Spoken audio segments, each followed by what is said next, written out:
Push the button. On. She did. It would be green. Unless it's dead. Unless it's dead. Like, let's swap one. Yes, she is. Yep.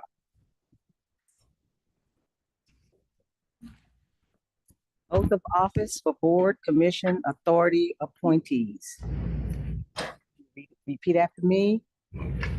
I, I, your name, Kenneth Gray, do solemnly swear do solemnly swear and affirm and affirm that I will support that I will support the Constitution of the United the States Constitution of the United States and the state of Georgia, and the state of Georgia, that I will in all respects that I will in all respects observe the provisions of the charter observe the provisions of the charter and ordinances of the city of Forest Park, and ordinance of the city of Forest Park, that I will truly perform the duties I will truly perform the duties as a Downtown Development Authority board member, as a downtown development board member, that I am not the holder of any unaccounted public money, that I am not the holder of any unaccounted money, public money, public money, I'm sorry,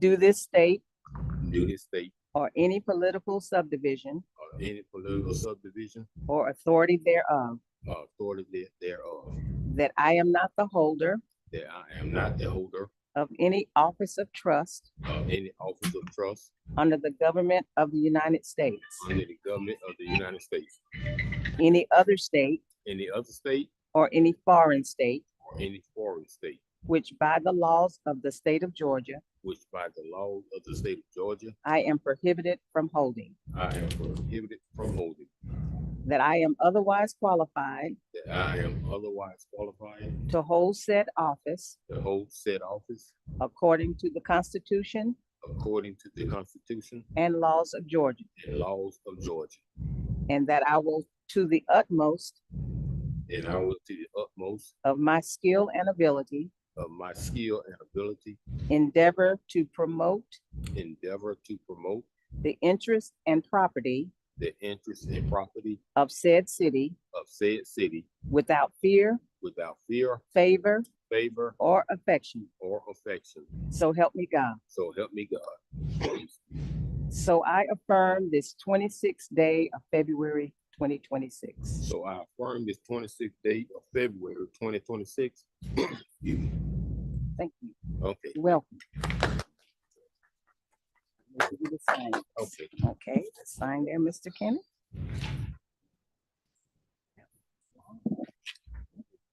Yes, on this line. Yes, sir.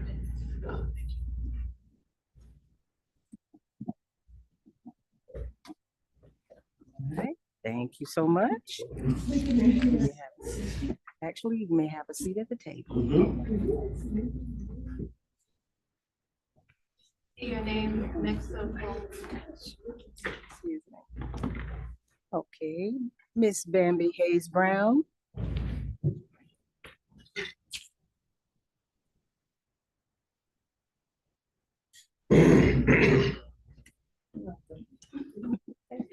Okay, I'll try to read it. Oath of office for board, commission, authority, appointees.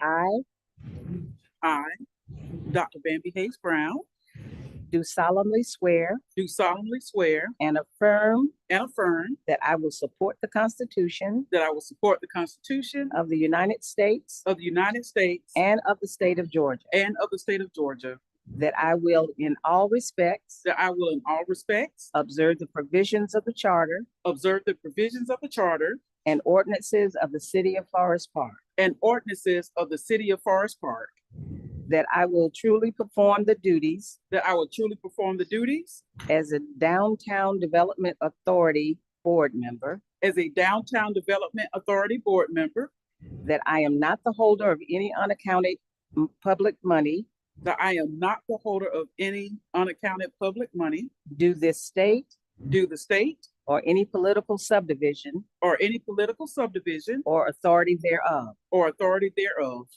that I am not the holder of any office of trust that I am not the holder of any office of trust under the government of the United States, under the government of the United States, any other state, any other state, or any foreign state, or any foreign state, which by the laws of the state of Georgia, I'm prohibited from holding, which by the laws of the state of Georgia that I am prohibited from holding, that I am otherwise qualified that I am otherwise qualified to hold said office to hold said office according to the Constitution according to the Constitution and laws of Georgia, and laws of Georgia, and that I will do to the utmost of my skill and ability and that I will do to the utmost of my skills and ability endeavor to promote the interest endeavor to promote the interests and property of said city of and property of said city without fear, without fear, favor, favor, or affection. or affection. So help me God. So help me God. So I affirm this 26th day of February 2026. So I affirm this day of February 26, 2026. Congratulations. Have you sign?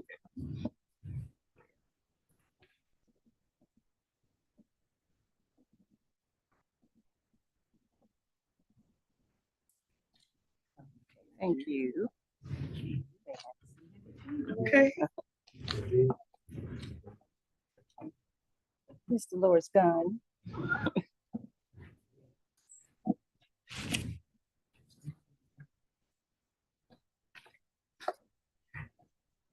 Oath of office for board, commission, authority appointees.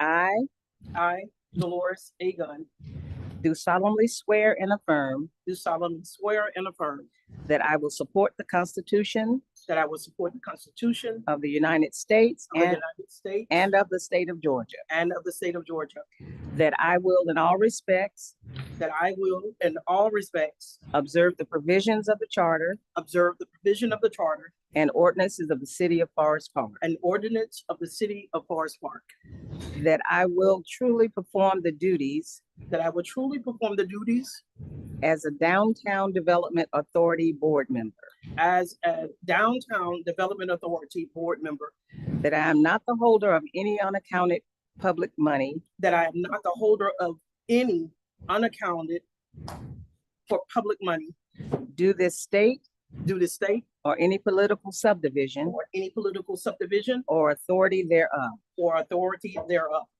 that I am not the holder of any office of trust that I am not the holder of any office of trust under the government of the United States, under the government of the United States, any other state, any other state, or any foreign state, or any foreign state, which by the laws of the state of Georgia, which by the laws of the state of Georgia, I am prohibited from holding, I am prohibited from holding, that I am otherwise qualified that I am otherwise qualified to hold said office to hold said office according to the Constitution according to the Constitution and laws of Georgia, and the laws of Georgia, and that I will do the utmost of my skill and ability, and I will do to the utmost of my skill and ability, endeavor to promote endeavor to promote the interest and property of said city the interests and property of said city, without fear, without fear, favor, favor, or or affection. affection. So help me God. So help me God.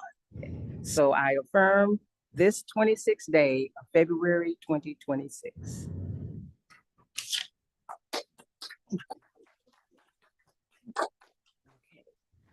You can say the last part. What I need to say. So help me God, or so I affirm this 26th day of February 2026. Amen. Welcome.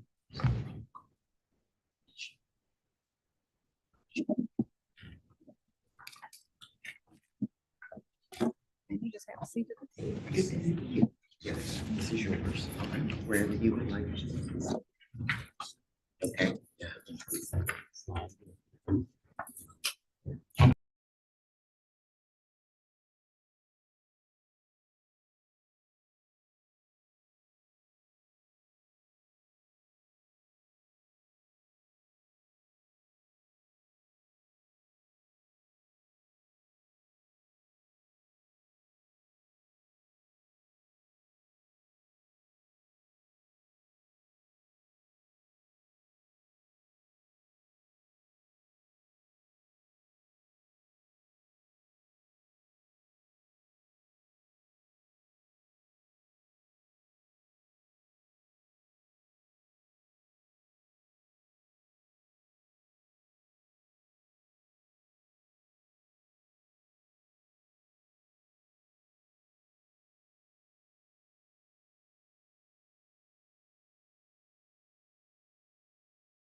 Looks like that motion carries.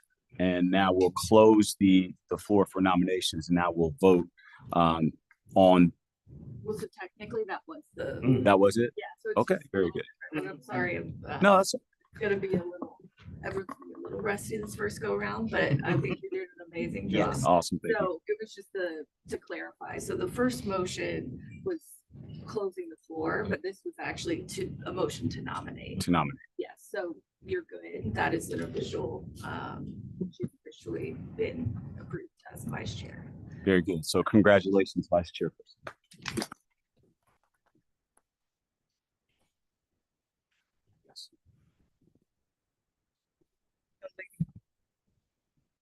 My name is Dolores Gunn. No plural. Okay, my apology.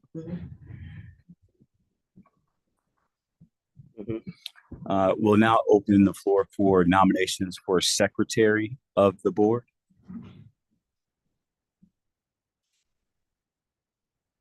Question. Usually, who held the office was secretary? So the secretary position has been the staff assistant in the Office of Economic Development that serves as your board secretary. I nominate that the staff assistant through economic development maintains as secretary over the DDA board. Second. Motion's been made and properly seconded that the economic development person maintain the role as secretary. Do a roll call vote, right? We'll do a roll call vote. Chairman Eric Stallings, Yes. Dr. Bambi Brown, Yes. Mr. Kenneth Gray, Yes. Ms. Dolores Gunn, Yes. Ms. Joanne Evans, Very good. It's been, looks like that motion carries, and congratulations to maintaining the role of secretary for our Downtown Development Authority Economic Board. Now it's treasurer. What other roles do we have? That's just the last. Okay. Last one. Okay. We're going to open the floor for nominations for a treasurer of our DDA board. Who previously was treasury for the Downtown Development Board. Finance Department. Finance Department. There's no separate entity or account outside beyond that. Okay, thank you. I nominate that the financial department continue to govern and oversee for the treasury department for DDA. Okay. It's been moved by Ms. Dolores Gunn and seconded properly. Can we have a roll call vote, please? Chairman Eric Stallings, Yes. Dr. Bambi Brown, Yes. Ms. Joanne Evans, Yes. Mr. Kenneth Gray, Yes. Ms. Dolores Gunn, Yes.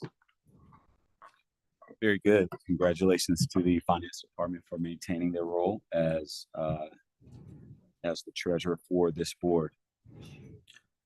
Next item, correct?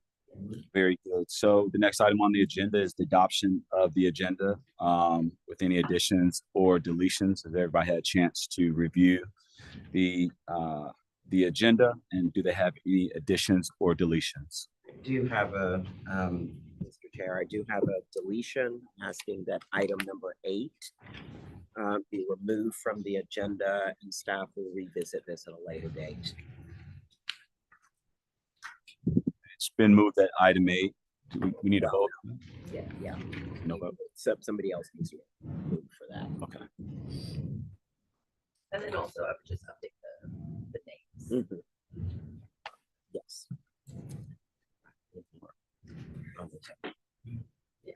Oh, yeah. Mhm. So someone else would have to. So the board will entertain a motion to for the adoption of the agenda with the said deletions. I'm gonna move the adopt the agenda with the exception of under new business number 8. I'll second. Okay. It's been moved and properly seconded to strike from the current agenda item number 8. Roll call on the vote. Chairman Eric Stallings, Yes. Dr. Bambi Brown, Yes. Mr. Kenneth Gray, Yes. Ms. Joanne Evans, Ms. Dolores Gunn, Yes. Very good. Thank you. That motion carries. The current agenda is adopted with the said deletion. Next, we'll move to the approval of the minutes. So everybody had a chance to review and approve the minutes from December 18th. I believe they're in the packet.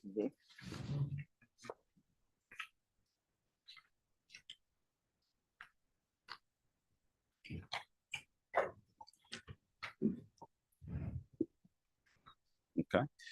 So if you've had a chance to review, do we have any discussion on the topic?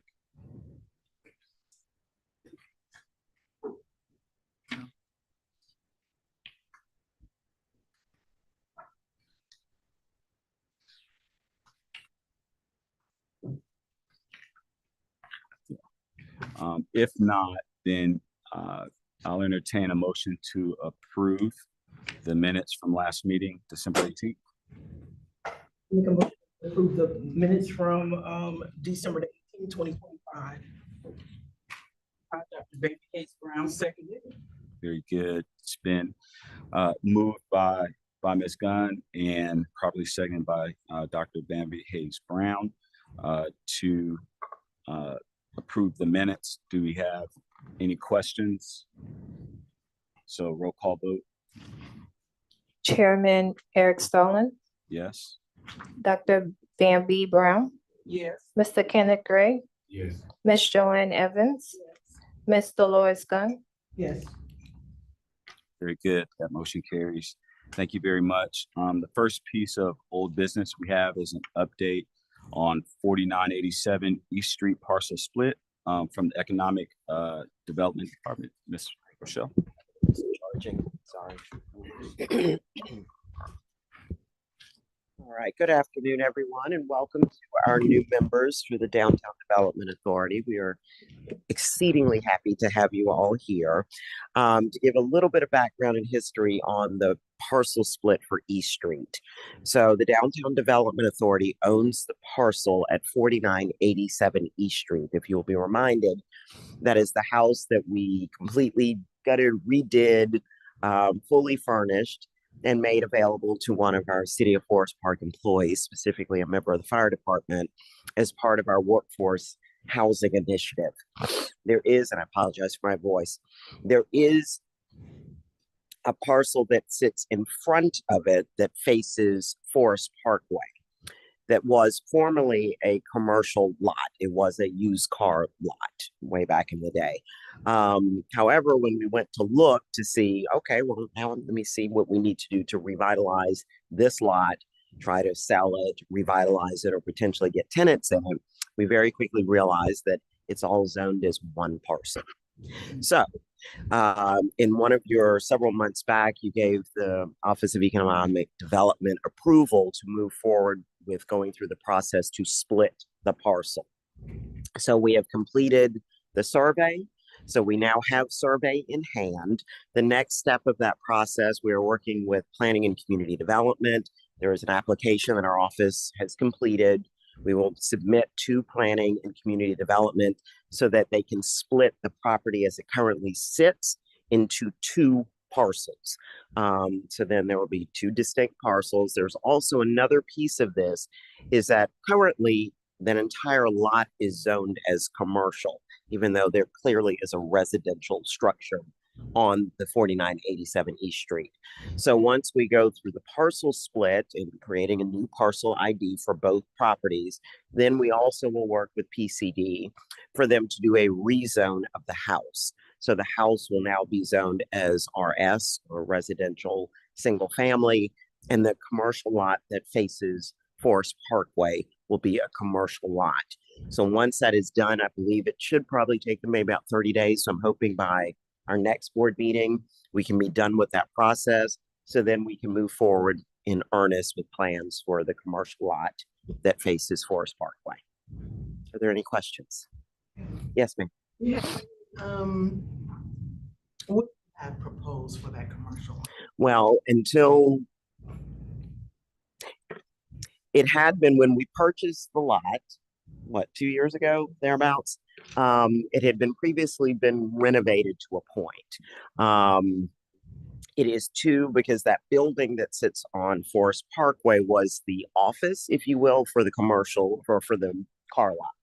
So it has been split. There are two units in it. So it has the potential to be two fairly small professional services offices, or it could be an opportunity to do some measure of additional light renovation for a business. You know, it could be a professional service. It could be, we've also had conversation in our office about how to lean into doing small business pop-up shops. And this actually would be an ideal location to do something like that as a small business incubator, doing short-term leases, 30, 60 days for a business to get their legs up under them, seed themselves into the community. There's ample parking. It was a gravel lot at one point. It is now all grass. It's completely grown over. But those are some of the things that we're looking at. But I'm going to talk to you a little bit further down, I believe, on the agenda of some things that I'm hoping that you will consider. Any other questions?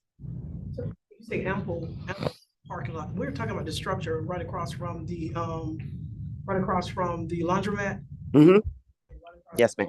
You're saying that there is parking On the parkway for that? Mm-hmm. Mm-hmm. Because if you look at it, so the entrance is on Forest Parkway. So it sits fairly far back. The structure sits on the back of the property. Everything that is in front from the building all the way up to Forest Parkway was where the cars were originally parked when it was a car dealership. Okay. Mm-hmm. So it does potentially, present a unique opportunity for some creative marketing, some creative placemaking, pop-up shop, and being able to use the existing parking area for that. Any other questions? I see it. You see, I see it. Come on. Come on, what you got? when you say it, so the parking, I'm gonna wait until you give the projections of potentials that could come in. Okay. Okay. And looking at what would that look like for residents coming in there? Mm-hmm. Parking spaces, what would that look like? You know what I mean? To make it appeasing to any developer come in, Mm-hmm. traffic flow Mm-hmm. is on the. Because it's on a main street. Mm-hmm. What would that look like? Right. As to entering, exiting off that property? Because I just remember seeing grass. Mm-hmm. Where, There is also an entrance off of East Street as well. There's an entrance point on Forest Parkway, but then there's also another egress on East Street as well. So there is an opportunity if you're coming this way down Forest Parkway, you could pull into it this way and exit out on East Street. So there are a couple of different ways that we could look at okay. traffic flow. Or to Mhm. seeing all the potentials Mhm. that we can present to any developer Absolutely. to come in. All right, thank you. You're very welcome.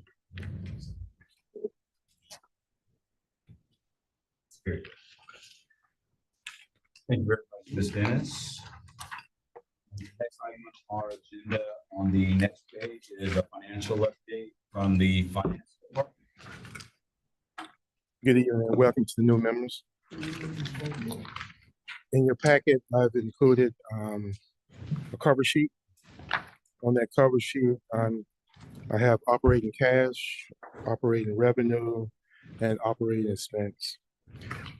Just make sure, are we on this page? Yes, that's the cover page. So in your packet is the cover page.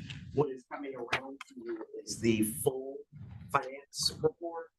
As a reminder, we make public cover page. The full packet is for your reading during the meeting, and we will collect the full packet at the end of the meeting. But the cover, the executive summary cover sheet is yours. It is a public document. And that's due to some fraudulent activities that has happened. But we've mitigated all of that. Starting off with on the cover sheet, the operating cash. You have 3 accounts with Truist. That balance on for each one on totals up to $5,865,180. You've had deposits, and this is What page are you on, Mr. Wiggins? the first page. Yeah. It's the On the packet that just came out, it's the first page. So where, yes, that's the cover sheet. That's what I'm talking about. same thing. So you're indicating the 3 banks, where are the 3 banks at? Up at the top, operating cash, you'll see checking 4546. See that? Yeah, that's what we said, 3, I want to see. One out of 3. Okay. Okay, yes, sir. With that, you've had, and this is for the month of January, 2026. You've had deposits totaling $17,846. You only had withdrawals and debits of $10,462, which give you an ending balance of $5,872,564. The next section is your operating revenue. You budget your operating revenue coming in this year at $3,639,477. Year-to-date actual revenue coming in, you have $3,492,195. Your operating expense, which is the last section, you budgeted at $3,639,477. Year-to-date actual of spending $477,782. Also, if you move to the next page in your packet, well, let me stop. Any questions on this cover sheet? I think just in general, because for my own benefit, Mhm. for the benefit of the new members, and I'm not sure if there's going to be something we handle in a future retreat, but I think we could all benefit from just an overall financial orientation so that we can understand what goes into these line items and the dynamics going forward. So, Okay, so how do you want to? So I will say, I'm gonna talk a little bit about the retreat in my update to you, but we are planning a development, DDA, this is DDA, the Downtown Development Authority Retreat, early spring. And at that time, we will also do a deeper dive into your budget because we are right now getting ready to start your budget projections for next fiscal year. Does that help? And what is the fiscal year? Is it July. calendar year? July. Oh, okay. Yes, Mhm. starts in July, ends in June.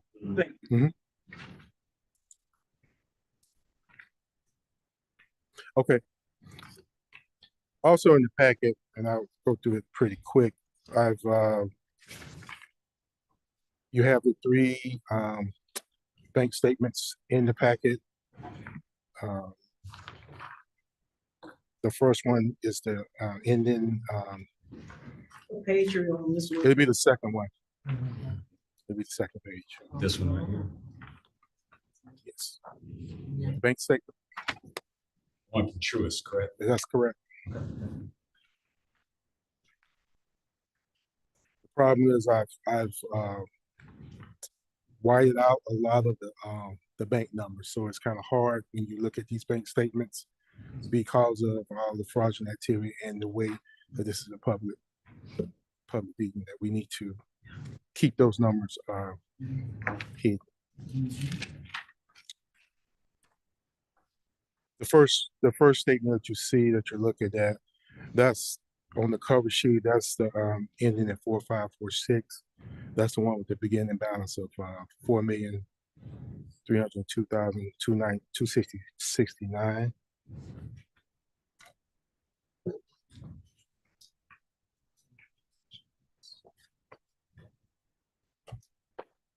Also, with that particular bank statement, I've included some of the checks that were written against it. So at least 4 checks after that bank statement. Who is Brand Expressions? So Brand Express they do shirts and Yes. custom and some of which are savings. Also, as a reminder and an orientation for our new members, the Downtown Development Authority Board also serves as your Main Street Board. So some of the expenses that you see for merchandise and T-shirts and hats and event supplies is represented there for the Main Street.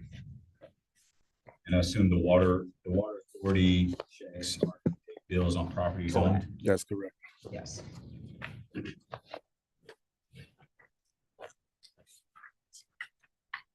We also included a report from our Encode system. This is a department payment report. This shows for the particular month of January, everything that has gone through for the month of January, whether it was a check or if it was electronic funds transfer.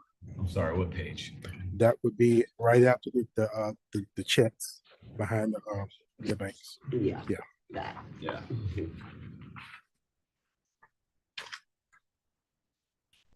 And with that particular report, it's at least 3 pages associated with it. This also includes the checks that was written against it. Who is Piper Sandler? Piper Sandler. That is Ed Wall, your financial advisor.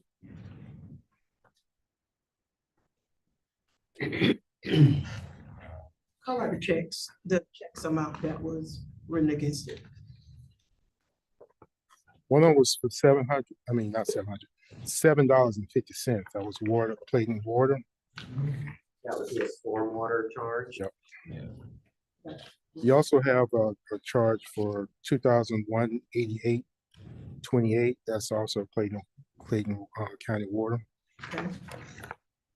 You also have a check in there for Clayton County also for $4,906.54.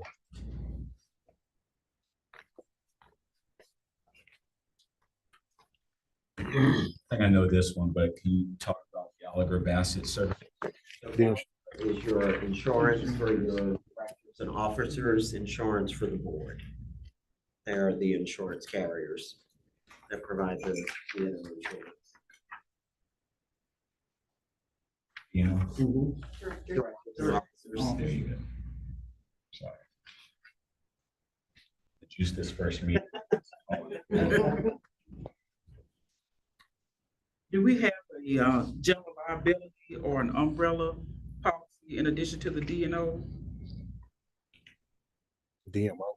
There should be, I believe, and I can get you, let me make myself, I will get you each a copy of what our coverage is with Gallagher. Because it does include the general, there is some measure of general liability as well as For the properties. for the properties. Mhm. But I can get all of that over to you. Thank you.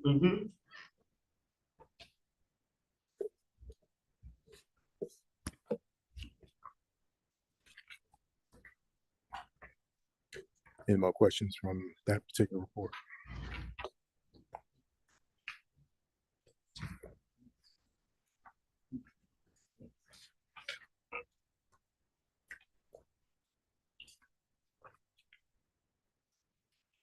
Are you going to the next part or is your? I was going to go to behind this particular report. You have 2 more statements from Truist that was mentioned on the cover sheet. The only activity that's going on with that is just deposits from the interest. Ralph? Any questions on those 2 statements? Highlight the statements, Mr. Wiggins. Tell me, what am I looking at? I see, I'm on page 1 of 2. Okay, Go. this one here, the first one that you'll see a statement that with the balance of $750,299. Mhm. And then the next statement is the one $115,308.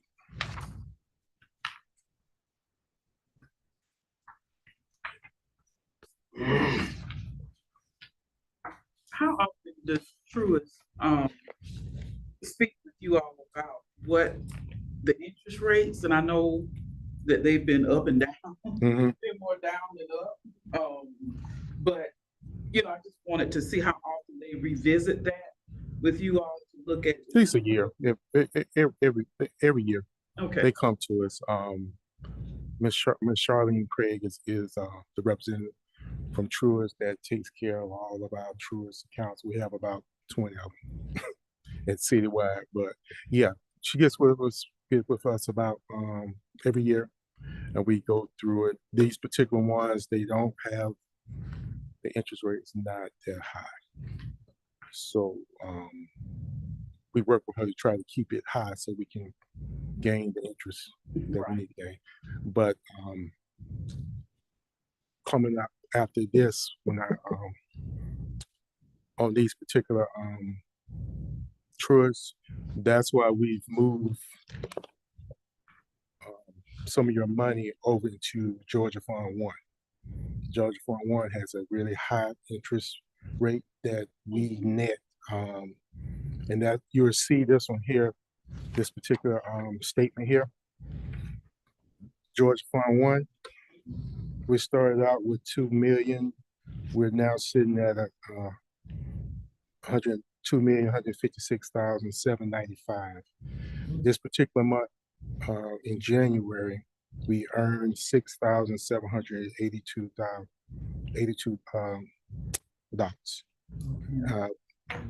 With that interest rate there, we have, when we started out, it was right at 5. So interest rate has been coming down. But Georgia Fund One, which is a statewide account that all government use, is still the highest, which we're sitting at 3.7. okay, great. So hopefully it'll move back up, and then it'll move your reinvestment earnings back up too. No problem. Question, Truist is at 2.05 Yes, and Georgia Fund One is at 3.71. So is it that's the common standard to split it up, or do we try to shop for a high yielding entity that we can make some money while we sleep? Well, that's why we got Georgia Fund One, which is the highest. So we can't dump all the money into this. No, you can. That is on the board, but I do not recommend that you do that, because first of all, you need, like with your first bank account, you need that checking account, which we've got Truist to let us earn the interest on that too, because at one point it wasn't earning interest. That's the one that you make your payments. That's your back and forth account, your checking account. Right. The other two bank accounts were that are associated with some of the bonds that we have, that when we have to pay, so that money accumulates to where then we have to make a payment on that bond. Like one of them is like the 2023. Got about 5 bonds, but yeah, Main Street. So we have to keep those accounts separate so we can be able to make those payments to those particular bonds. That's the only reason why we have so many accounts. Thank you.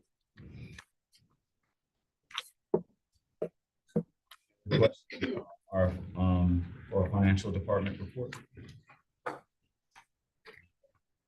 All right, no problem. Thank you. Next up on the agenda, for 4, downtown authority review and approval of 2026 meeting calendar. All right. So in your packet, it looks like this. This is your proposed 2026 meeting calendar. As a reminder, the board meets, the Downtown Development Authority meets on the 4th Thursday of every month at 3 p.m. here in council chambers. If you will note, the November and December dates made a slight juggle because of the holidays. Those are the alternate dates for the holiday, but we do need for you to review and for you to make a motion to approve your 2026 calendar. Is this the right time for us to discuss whether or not 3 o'clock works? Yes. All right. So one of the issues that we want to talk about is make sure that we have good attendance.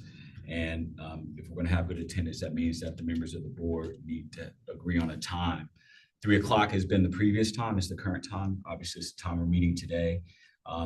Time worked for everyone. There was a time when this board met in the evening, 6 p.m. or any other time. So floor is open if there's any discussion on that. And if not, we'll just roll with the 3 o'clock time. 3 o'clock works for me. Yeah, so 3 is fine. Okay. You rolling? Three. Okay. Good. So at this time, I entertain a motion to approve the 2026 meeting calendar.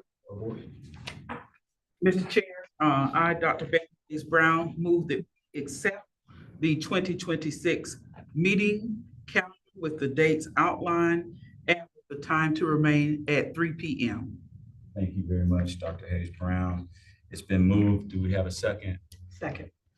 It's been moved and properly second. Can we have a roll call vote? Chairman Eric Stallings, Dr. Bambi Hayes Brown, Yes. Mr. Kenneth Gray, Yes. Ms. Joanne Evans, Mr. Lois Gunn. Yes. Very good. Thank you. Motion carries. The 2026 meeting calendar will proceed as printed here. Thank you. Can I ask one thing from our secretary? Can we adopt a standard to send calendar invites to this effect of the newly approved 2026 meeting calendar to our email addresses? Yes.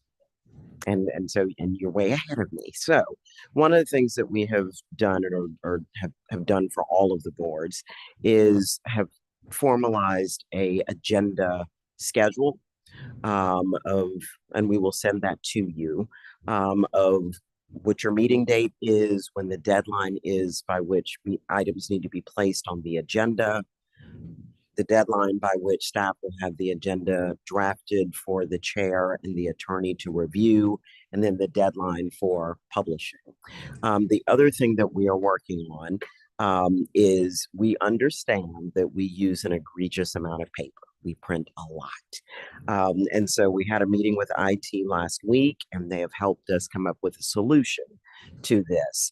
We're hoping we'll be able to roll this out in March. It may be April, but we're looking to provide you each, not for you to take home, but provide you each with a tablet where you will have a login access, kind of a SharePoint secure site of everything related to the meeting in electronic format so that you can flip, see everything, and making that packet electronically available to you prior to the meeting, but then we'll also have it for you in a tablet format so you can access it during the meeting. We still will have at least 2 hard copies for the table of the full packet. We hope that this will streamline our processes, make it easier for you, as well as just eliminating the ridiculous amount of paper that we produce every month. So are there questions about that? Questions, comments, feedback, or suggestions?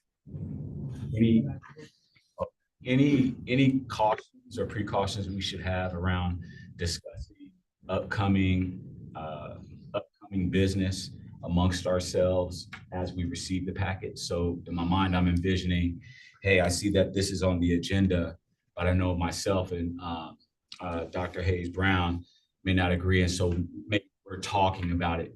Is that allowed? Is that not allowed? Can you talk about I'm going to defer to Attorney Patrick Hardy.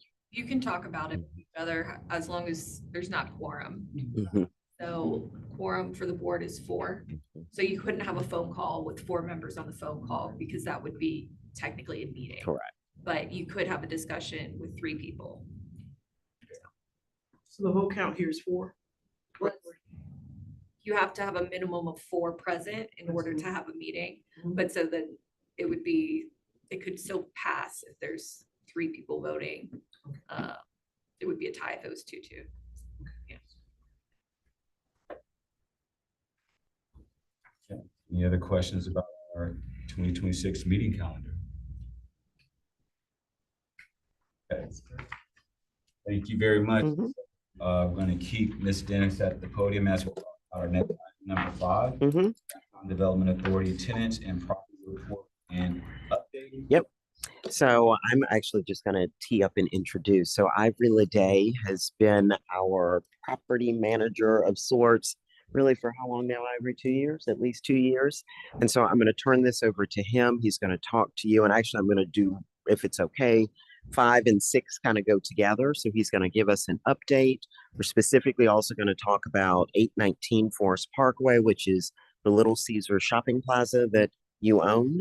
There are a series of repairs that we have been working through, and we also have a vacancy with one of the units. A tenant moved out right before the holiday, and so he's going to talk to you about a potential tenant for that as well.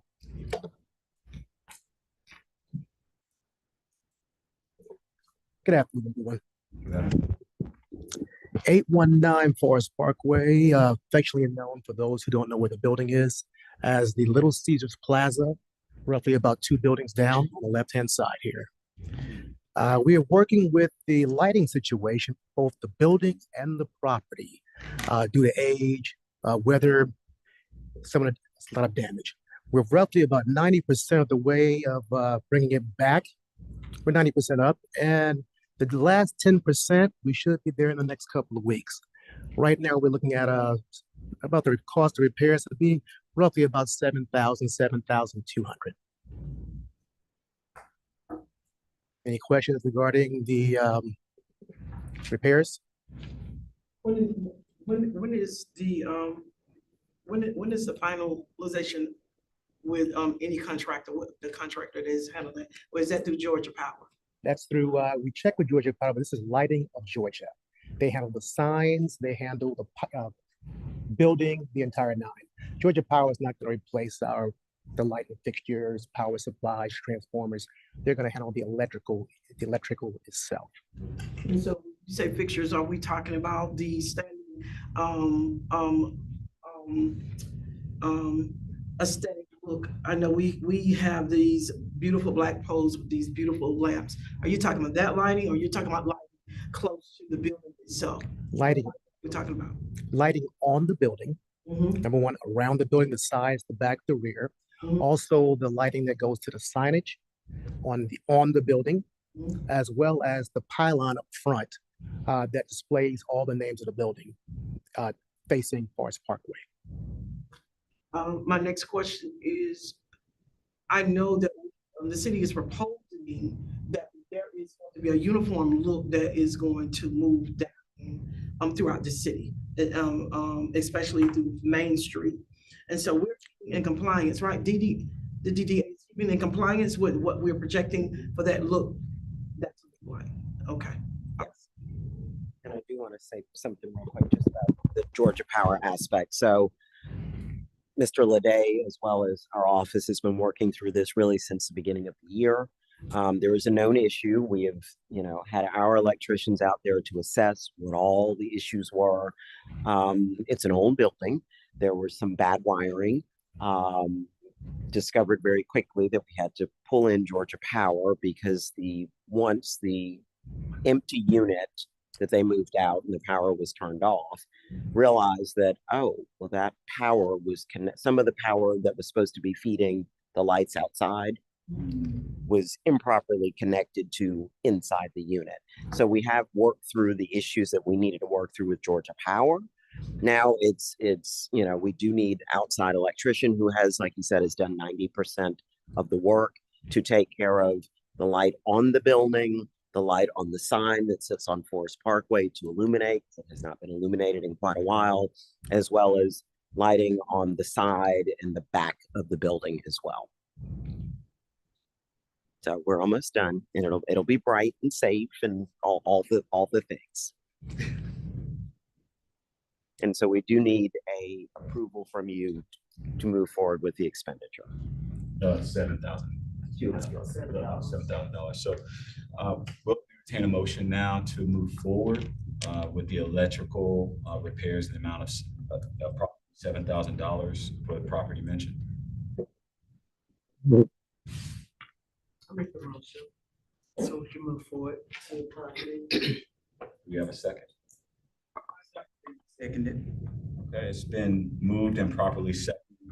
Can we get a roll call vote, please? Sure. Chairman Eric Stallings, Yes? Dr. Bambi Hayes Brown, Yes. Mr. Kenneth Gray, Yes. Ms. Joanne Evans, Yes. Mr. Lois Gunn. Yes. Motion carries. Thank you very much. The next item as well, Mr. Lede, I assume you're gonna stay at top 19 Forest Parkway? Correct. Okay.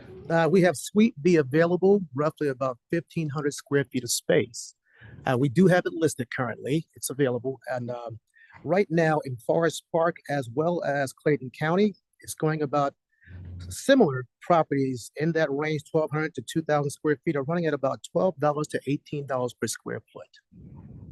And we do have it listed, and that's roughly be about 1,500 to 2,250 on our 1,500 square feet. So we do have it listed right now at roughly the $18 per square foot at $2,250 per month. Did you share with them who was previously in that space? Yes, we actually had, prior to that was Back to Health, Dr. Merrick. It was a chiropractic center. And the chiropractic center, just so you know, I think the last payment, they were at $1,236 a month. They had been there for quite a while when we purchased the building. They're already there. So they're at $1,236. Like I said, right now, currently it's between $1,500 to $2,250. So we have it listed at $2,250. Just out of curiosity, how long will we list it at that if we don't get a tenant before we draw? Well, I always expect someone to reach out and to want to negotiate anyway, but no more than 2 months. We don't want it to become stale, 2 to 3 months max. Once it becomes stale, people will just stay, they shy away from it.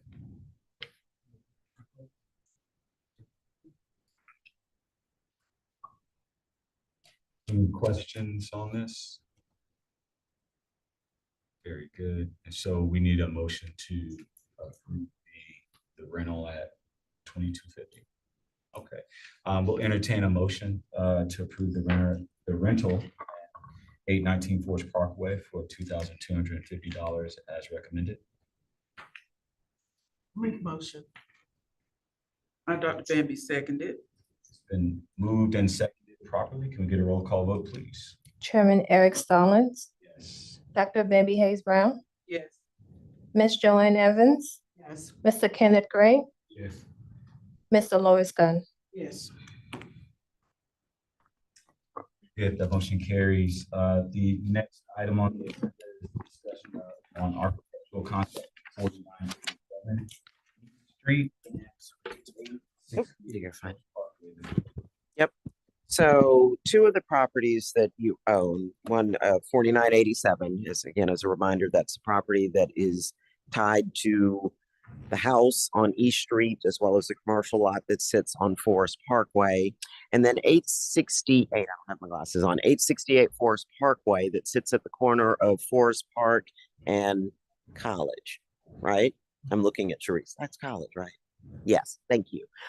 College Street. It was an old food mart. We purchased it about 2 years ago. It has sat empty. It's surprisingly, the building itself is in really good condition. We've had a couple of people that have reached out. None of what has been proposed for a lease for that building really makes sense. Doesn't either fit the downtown Main Street zoning or just does not clear our zoning requirements. We've gotten lots of reach outs for barbershops and hair salons, and because of our zoning, it's like, nope, there can't be one. There's already one here. You would need to be at least a mile plus away. What I'm asking for the board to consider, and so that we can do a better job of, first of all, presenting the highest and best use case for both of these properties, potentially looking at down the road, maybe white boxing it, meaning white box means that we go in, do some measure of renovations to it to make it more marketable and move in ready for a lease, or sale. But ideally, what I'm looking for is for the board to consider allowing staff to move forward with conversations with securing some architectural renderings for what we could do with these spaces. And then with your approval, of course, before we expend any expenditure of any funds, we'll bring it back to you. But I think to position both of these properties, because they both sit in high density, fantastic locations, both of them present, you know, their own set of unique challenges. But I think part of what we have experienced is we've gotten lots of calls, but they're calls based on what it currently is. And we know that what it currently is or what it was is not what we want it to be. So I think it would make sense with the board's consideration and approval to move forward with getting some rendering concepts for both of those properties.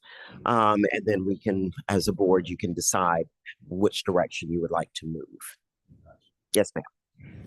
Can you, 4987 Lee Street, where's that? That's the property that is the house that we redid right next to the laundromat. Okay. So it's the commercial lot, and I'm saying East Street because technically the commercial lot sits on Forest Parkway. It's the old car lot that's at Forest Parkway in East. And then 868 is across the street. Is across the street. It's the old Food Mart. It's literally right there at the corner. Railroad track runs right behind it. It's been vacant for as long as I can remember. We purchased it several years ago. It's actually in really, really good shape as a food mart, but that's not what we want. That's not what we need. We had also talked about potential for maybe using that space as a pop-up shop. Have had a series of conversations with planning and community development around, is there a way that you could turn that into, you know, a wine bar or something, and using the little back, because there is a small back section to it that could be a little garden bistro seating in the back with, you know, some measure of retaining wall behind it to block out the train. But needing, I think at this point, it would make sense to employ an architect to come up with some concepts of what could we do with the building. Yes, ma'am. On the side of that building across the street, 868. Mhm. All of the, I know we have the right of way, of course, Mhm. Mhm. from the curb, Yes.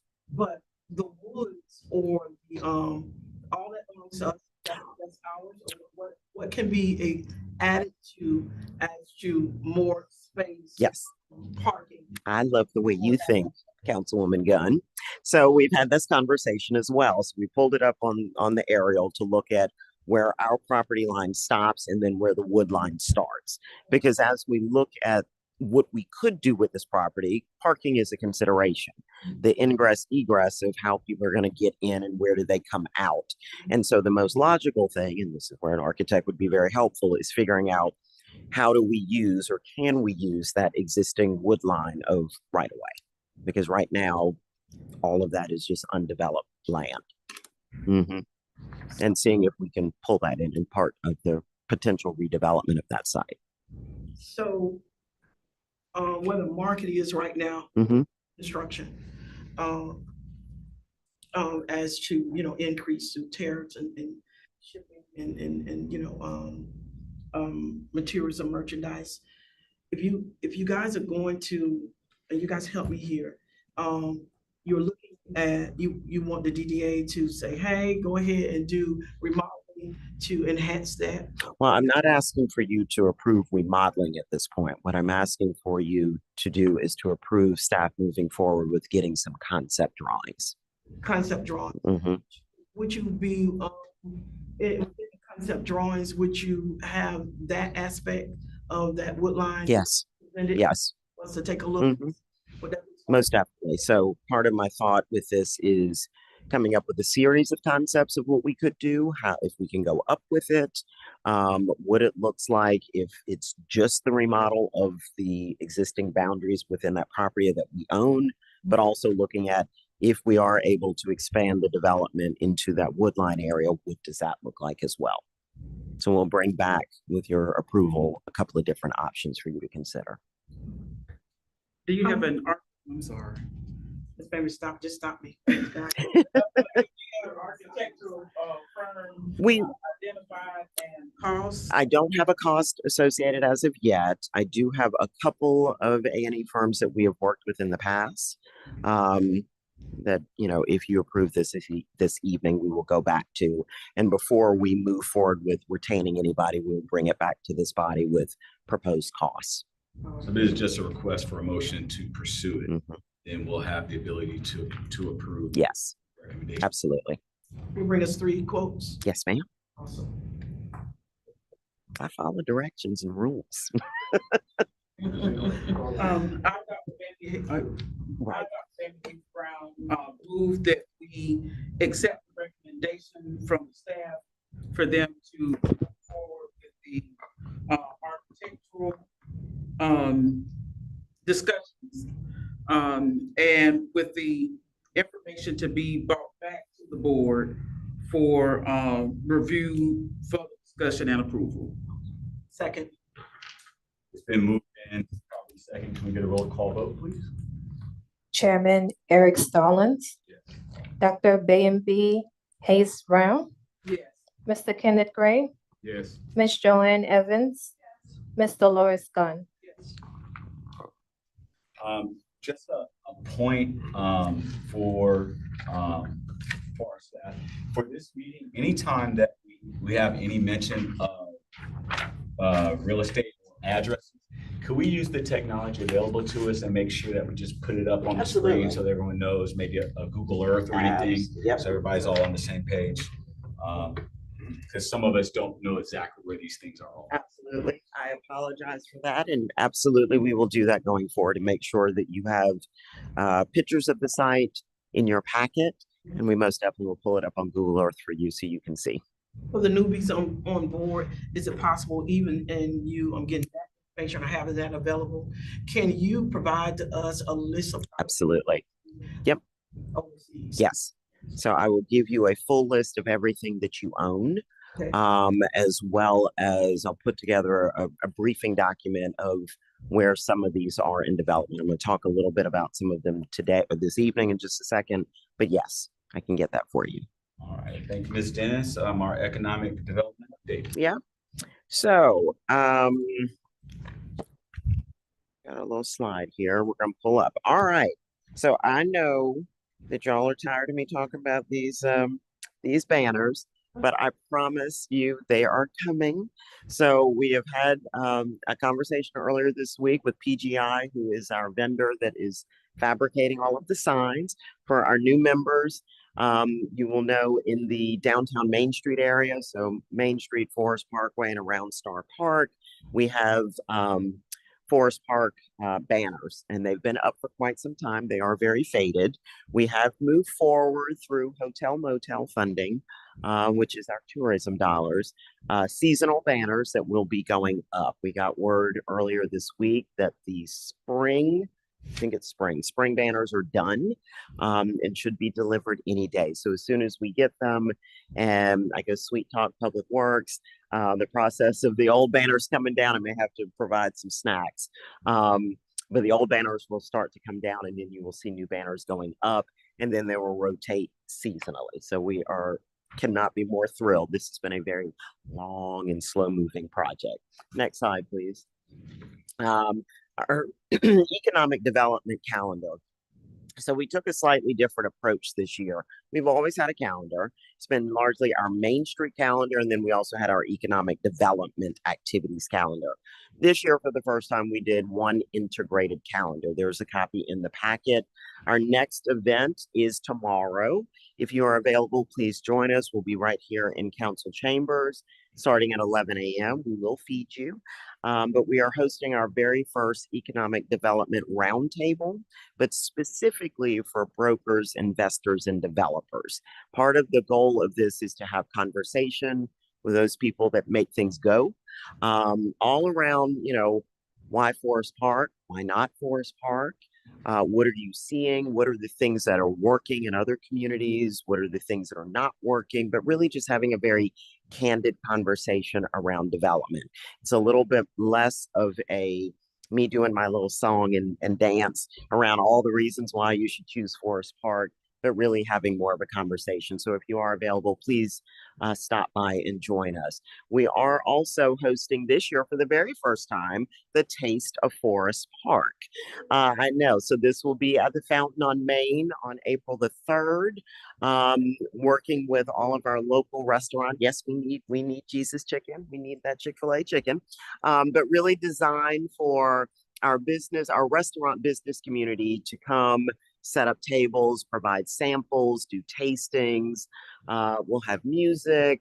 It'll be a good time out at the fountain. So look for more details about that coming soon. Our next business association breakfast is April 22nd. We are also looking to do for the first time this year, excuse me, an economic development mixer, more of a reception style format.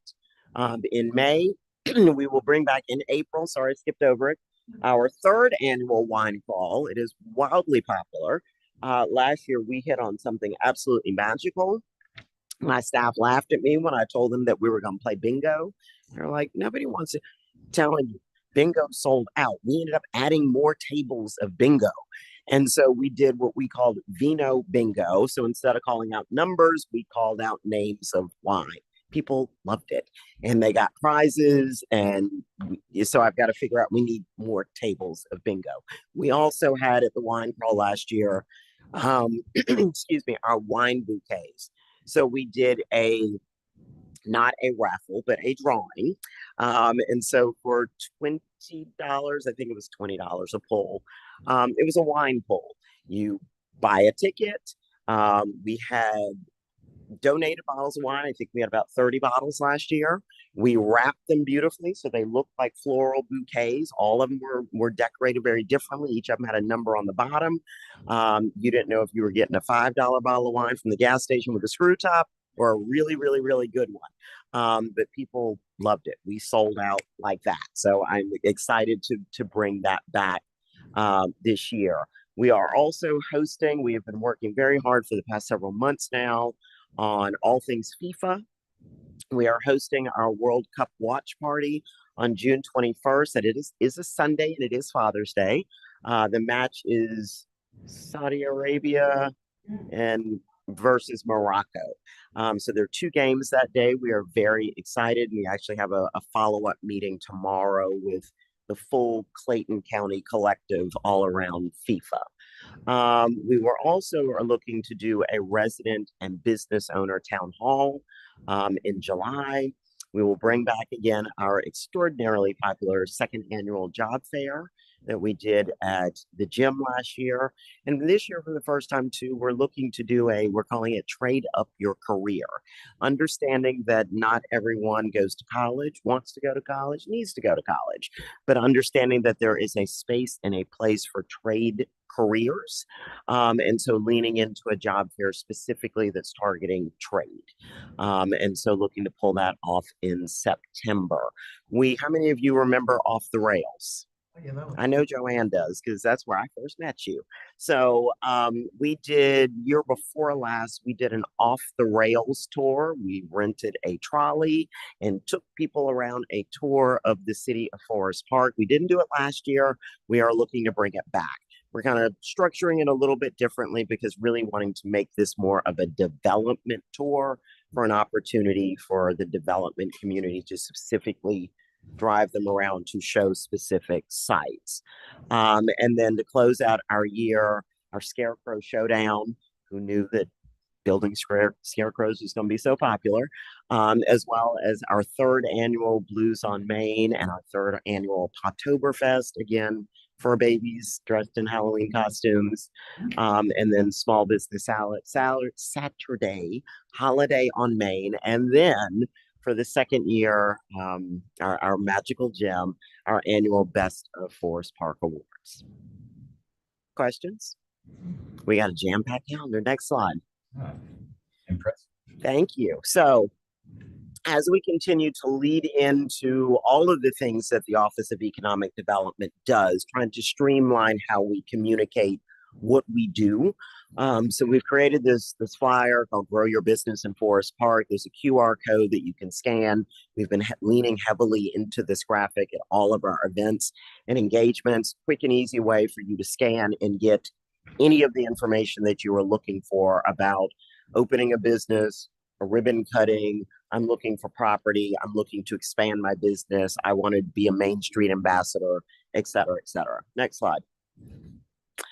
There's the Economic Development Roundtable tomorrow, and I want to say we deliberately did not push this out through social media and our website as we typically do, because again, we wanted this, it's limited to about 50 people, and specifically more of the development community. It is on LinkedIn, and we have pushed it out via private email invitations. Please mark your calendars for Friday, March 6th at 11 a.m.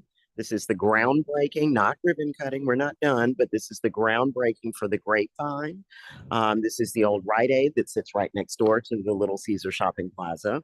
If you'll be reminded, this is designed to be a culinary incubator. So we'll have 3 restaurant concepts making use of the drive-through with coffee, matcha, smoothies, something, as well as a bar, as well as a conference room space, commercial kitchen, and there's also a small stage for leisure programs and light entertainment. So we are excited. The exterior has been done. We're working with our designer right now on new logo rendering for the signage for the building.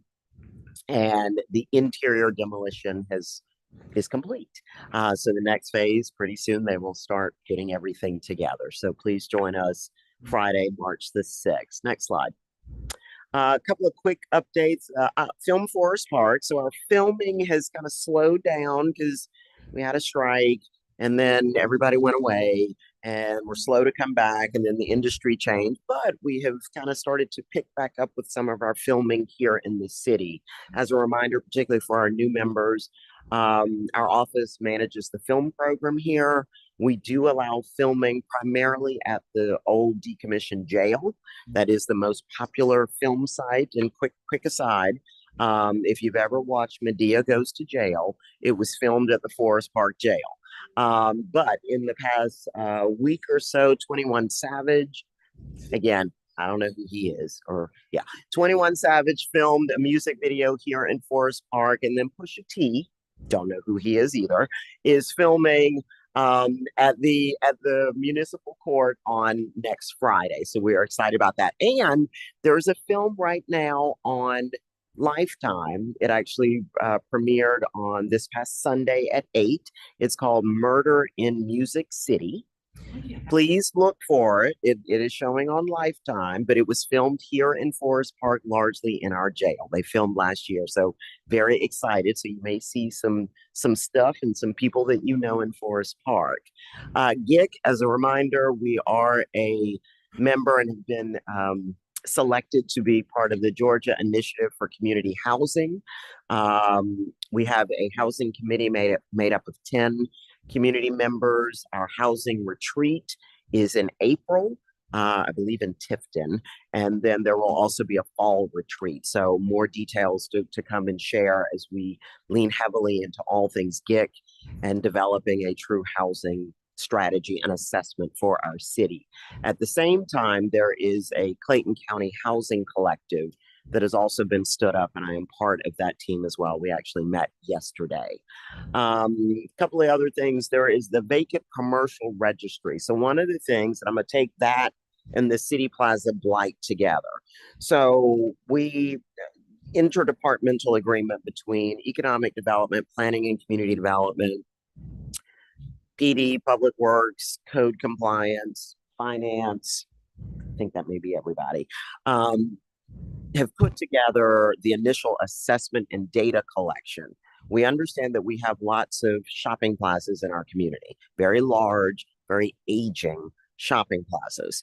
And so what we are doing is developing right now a blight playbook or a revitalization playbook, looking at a measure of funding and other resources that we can present to these owners, also with some incentives to incentivize them to clean up their properties and not just pick up the trash and paint, but needing to make some more infrastructure type improvements to modernize their shopping plazas. The other thing with this is that we have, because our shopping plazas are big, they have ginormous parking lots that are largely sit unused. What we are looking at is infill development. So infill development basically means that I'm going to take the front quarter to half of your parking lot and I'm going to build a ground up Chick-fil-A or Chipotle or whatever. So bringing the development closer to the street. The shopping plaza will still stay, but then you'll also have some new infill development in the front. So we're kind of working through this. This is a long range project that has lots of tentacles and moving pieces and parts, but just know that staff, with the addition of other departments, have been working very hard on this over the past several months. We actually met about this again this morning.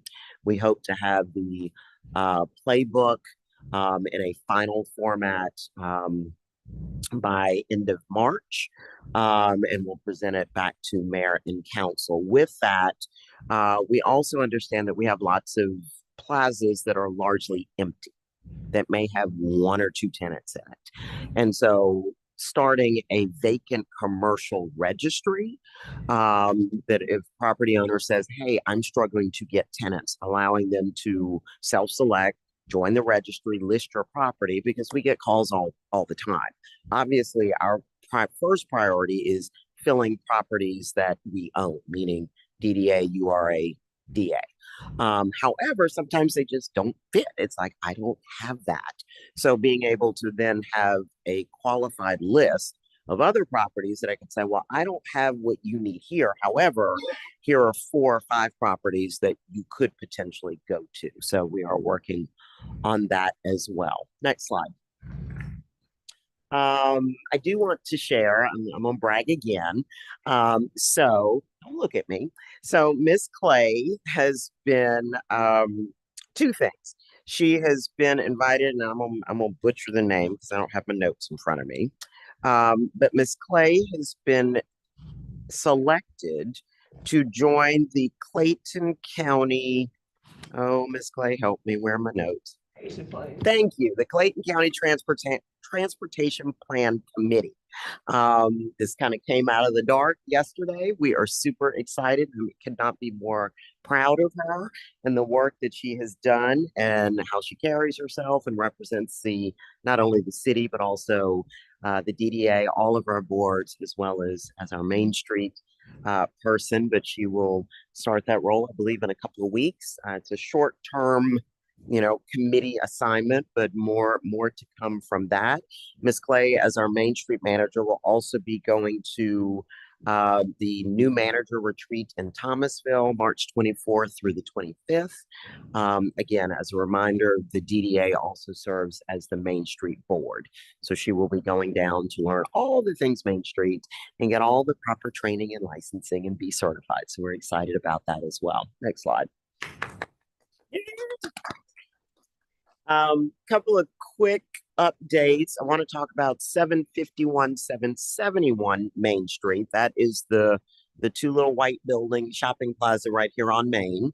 If you'll be reminded, the DDA owned the property. You sold it in March of last year to Ebony Austin with Nouveau of Jonesboro. We have had a series of conversations waiting on plans, but she has assured us that she's supposed to be walking in her plans on March 11th. Her concept remains that she is looking to bring 2 restaurant concepts with a mix of retail on the bottom. Right now there are 10 units, but I believe that she's going to blow out 2 of the units. So it'll probably be, I can't do math. So it'll be 2 restaurant concepts and then probably 4 other retail mixed in. I did that right. The second phase that she is still looking at is adding a second story to the building to do some loft style apartments. I still believe that it's going to be about 6 or so. So as her plans come in and move through the planning commission and UDRB, and she gets final approval, I will most definitely keep you in the loop. The Cherry Street development is nearing completion. Carter on Scott. This is a 17 single family home community on Scott Road. Clearing has started. of the site. I believe they did clear erosion control. So if you happen to be down that side of Jonesboro Road, pop on down Scott Road so you can see the development happening. Next slide. A couple of business retention and expansion things that we're working through. So 80 acres, the Clara building that was at Gillum. Clara did hydroponic lettuce. They closed a couple of years ago. But 80 acres does something very similar. They have moved into the space. Their sign is up on the building. It's a great adaptive reuse of that existing building. They also do some measure of hydroponic vertical farming of lettuce and leafy greens. They also manufacture salad dressings, et cetera, et cetera. We've been working with their construction team as well as their public affairs team as they near completion of the building. As soon as they are ready, we will move forward with doing a ribbon cutting. The other thing I wanted to talk about is the Aerotropolis catalytic site.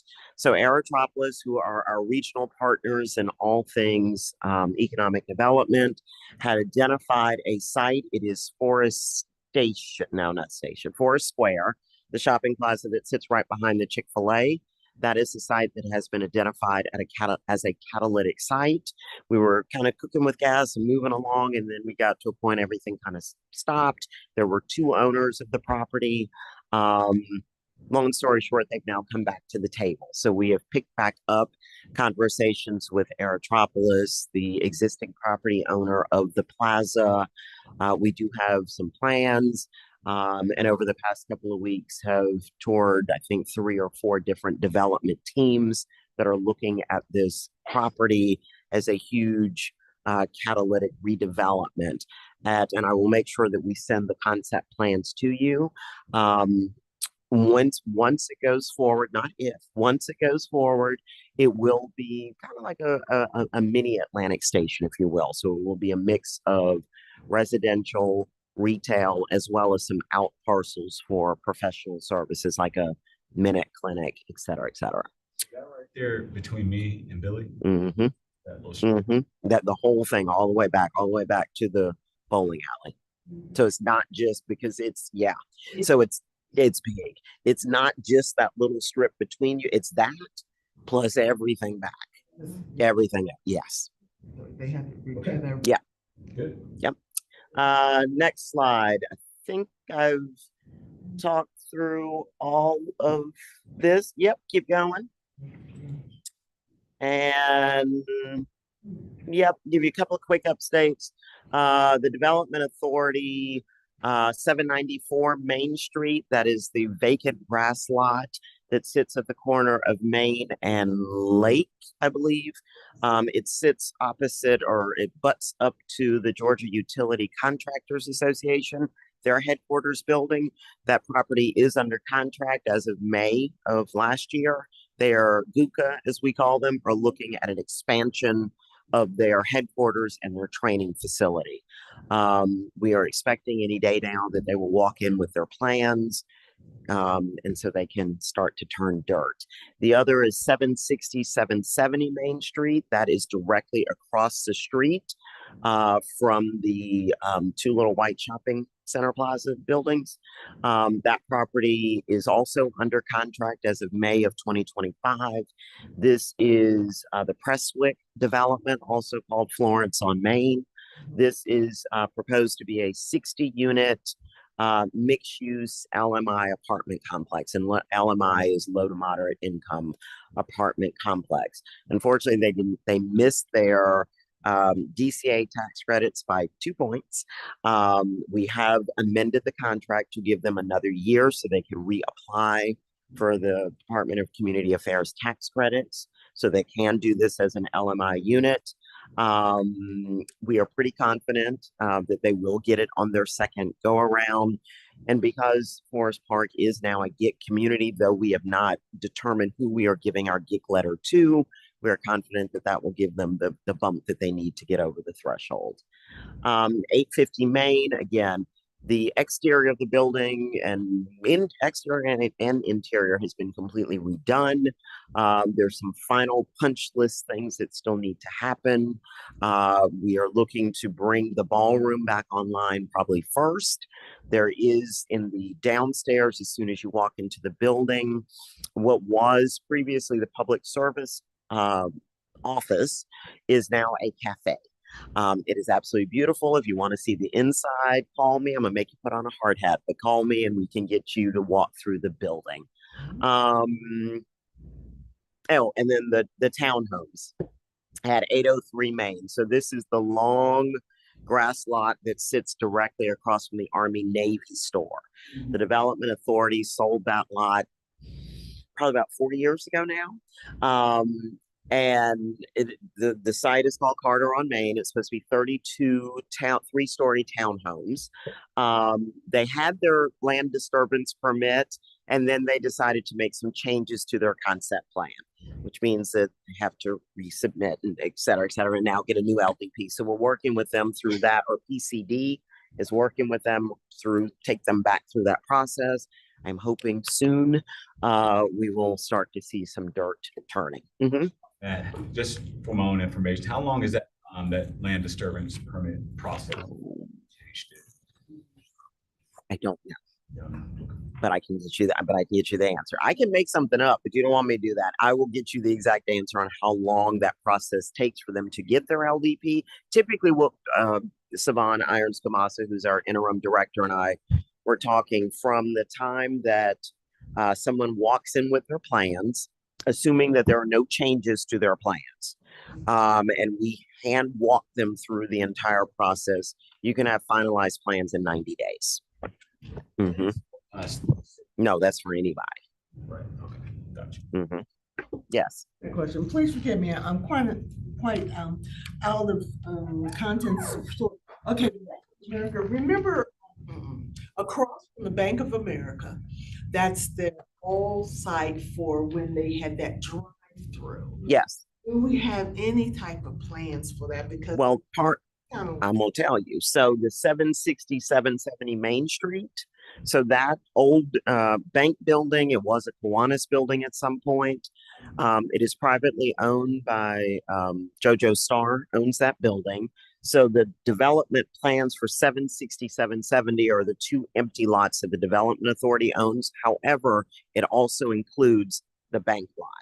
So what they're looking at, all three of those parcels from the corner all the way to where Jonesy's place is, would be that full redevelopment of that 60-unit apartment mixed-use development. Yep. Yes, ma'am. You're saying that DDA brought that parcel, it still belongs to the owner that owns Jasper? No. So, which yeah, I think we're talking about two different properties. All right, Bank of America.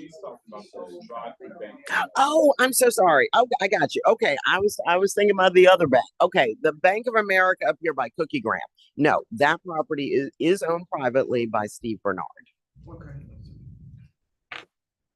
Question, since you brought up Jasper, that Jasper property, in contact affiliation or anything with him to sell looking for him? I mean, the owner of that Jasper plaza. Not so much our office. I mean, we've had several conversations and see him from time to time. I do know that planning and community development talks to him quite frequently about the development that's going on here on the Triangle lot, the homes that are coming up right across from Star Park, as well as his concept plan for the old Bank of America down there by Jasper Plaza. Okay. Question. Yes, ma'am. Going back to the city plaza block project. Is there any city that we can possibly drive to get a I'm real visual. Yes. Can you suggest to me why I'm not traveling somewhere I can go and get a visual to see what that looks like? Yes. So I will send all of you a list. It's one of the things that myself and Ms. Irons-Kamasa are working on, looking at, I believe in rip off and duplicate and make it fit for your community.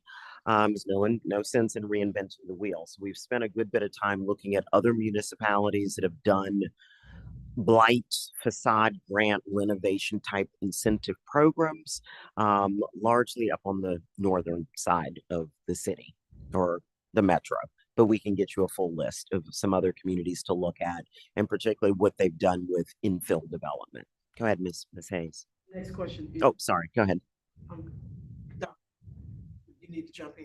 Yeah, I was just gonna ask about, the congressional direct spending. Mm-hmm. 'Cause those forms are open now. Yes. I know with my nonprofit, we submitted the Yep. Warner and Mm-hmm. Williams. Mm-hmm. So do y'all have, We do. okay. We do. I'll be in DC. Okay. In about a week and a half. I will. And Yeah. while I'm There you go. I love you already. If I didn't love you before, I love you even more now. Perfect. I can get you that. So staff is working, and again, this is an interdepartmental coordination for our congressional directed spending application. I think we're talking again, I don't know, the next day or so. I think we're fairly close because it is a very short turnaround, very short. But we have identified how many projects? 3? The date is March 9th to turn it in. Right. We've identified at least 3 At least 3. Uh-huh. that kind of over 300 sometimes. Yes. Okay. Yes. So I will definitely, once we finalize everything before we submit, I will make sure that we share with you, and particularly you, if you would be ever so kind to be an ambassador and drop some little breadcrumbs for us, that would be great. Go ahead, Mr. Gray. Yes. Facility. Mm-hmm. Yes. Just to know, I'm retired from Martin. Oh, okay. And I had pushing while I was there in management. Yep. Finally, we got it. They finally got it right. How fair the city is when they complete that garage, Mm-hmm. those employees Mm-hmm. here, Mm-hmm. good salary. Mm-hmm. We want to keep that money. Of course. We want to circulate it locally. I've had people already ask, if you live in something, when they build that, I want to move over there. Mm-hmm. Well, a couple of things to answer your question and give a little bit of backstory on the MARTA. This is the MARTA Operation and Maintenance Facility that's being built on Old Dixie right here in the city of Forest Park. This was a coordinated effort between the city of Forest Park as well as Clayton County and MARTA to land them here. So we did the groundbreaking, I want to say it was like March. It was still kind of cold-ish of last year. Demolition is complete. They were supposed to have started building by now, or let me back up. In January, we were expecting that they were going to release all of their subcontractor opportunities. That's been pushed down the road a little bit, so they're a little off schedule. That probably is not going to come out until the spring. And so for us, our position has always been pushing those subcontracting opportunities to our local business community, because we want Forest Park to eat first. But in terms of what you were saying, it's the same approach that we're looking at Gillum. Housing drives everything. So as I tell people, restaurants, retail, amenities follow rooftops. And so for us, we, have leaned very heavily into fixing or building density, particularly in our downtown Main Street, which allows for that, bringing a diverse type of housing. So condos, townhomes, lofts, cottage courts, multifamily, bringing those different types of housing mixed to Forest Park, which you do not typically see in Clayton County at all. What that does for us is that it allows a different type of density, that allows for a different type of discretionary income. And what I know for absolute certainty, we start to lean into and address and bring different type of housing, the retail and the restaurants will follow. That creates a very different ecosystem, economic ecosystem for our community, and keeps our money locally. Okay. Yeah. Yep. Great. Yes, ma'am. Question, and this is a reference to Ms. Clay as being street manager. What does that entail, Ms. Clay, for Main Street and for the city of Forest Park? So actively right now, I manage pretty much all projects that out of the Office of Economic Development with the help of two teammates, but I don't want to downplay my position Mhm. as strictly Main Street, but it's everywhere in Forest Park. Mhm. I don't know where the title of Yeah. strictly Main Street came from, but everything that comes out of the Office of Economic Development, I assist with pushing. Yeah. and representing. Right. So the easiest way to explain this is that though her official title is is Main Street Manager, Ms. Clay is truly the project manager in the Office of Economic Development. So she manages a fair number of projects.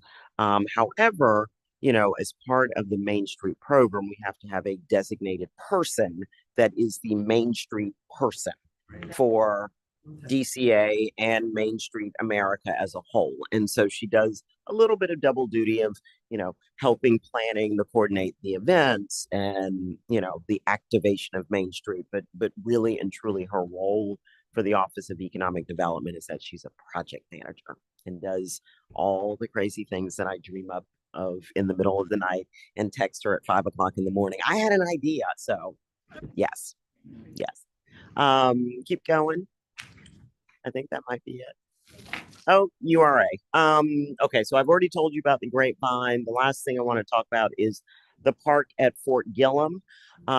So TI Asset Management are the new property managers on site. If you will be reminded, we got this property, or the URA inherited this property through the purchase of Gillum. The park at Fort Gillum is an old military housing on the site. It is a very aging infrastructure. What we have determined also is that there are lots of infrastructure issues that need to be addressed critically. And so what we have spent the past several months working through are sewer issues, water intrusion issues, mold, asphalt, roofing. There's some critical repairs that are happening right now. But at the same time, looking at a full master redevelopment of the site and what that looks like. The board has not landed on any particular developer or any particular concept other than wanting to keep it as attainable housing for our community. So as we kind of stop the hemorrhaging and address some of the critical infrastructure issues, are now starting to have deeper dive conversations and starting to entertain some proposals from developers that are looking at what a master redevelopment and a true public-private partnership could look like. Yes, ma'am. Go ahead. Do you mind printing up for us Mhm. just the aspects for that incorporates the responsibility for the DDA with our comprehensive plan that started at 25? I guess we're going 10 years ahead of time. Mm-hmm. Yeah. Down and just get it for. Absolutely. Need to be looking. Absolutely. So as to the vision for Forest Park. Yep. Okay. I can definitely do that. Not a problem. Go ahead, Miss Hayes. Dr. Hayes. I answered all. No, okay. You know, it's a legislative session going Mm-hmm. on. And as some of you know, I am a registered lobbyist, specializing in affordable housing, but also looking at other community and economic development. Mm-hmm. Just curious as to, is the city looking at what's going on during the General Assembly and looking at ways on how we can tap into those dollars from the governor's budget and different fields that have allocated money, especially towards housing. Right. There's a lot of, you know, tax bills. Mm-hmm. Mm-hmm. But just kind of curious. I know we talked about the federal appropriations, congressional, what they call it, but also looking at how we can leverage those state dollars as well. Short answer is yes. The longer answer is we don't have a lobbyist for the city of Forest Park. So I believe from my standpoint, I get all the updates and read all the things and have really, really great and long personal relationships with all of the Clayton County delegation. So I get all of the updates and take, you know, the buckets of money where I think they may make best sense. I think that's probably a more nuanced question, but you know, since you're down there and you're a lobbyist and you're already doing the work, if you can, you know, kind of streamline some of that directly to us, that would be a yes. Would definitely welcome that. Definitely would welcome that. You can do that? Okay. I got you on the hook and I got witnesses. Okay. And then the last thing I wanted to say about the URA is that there is a property owners association at Gillum. The city of Forest Park has always had a representative that typically it's been a variety of people over the years.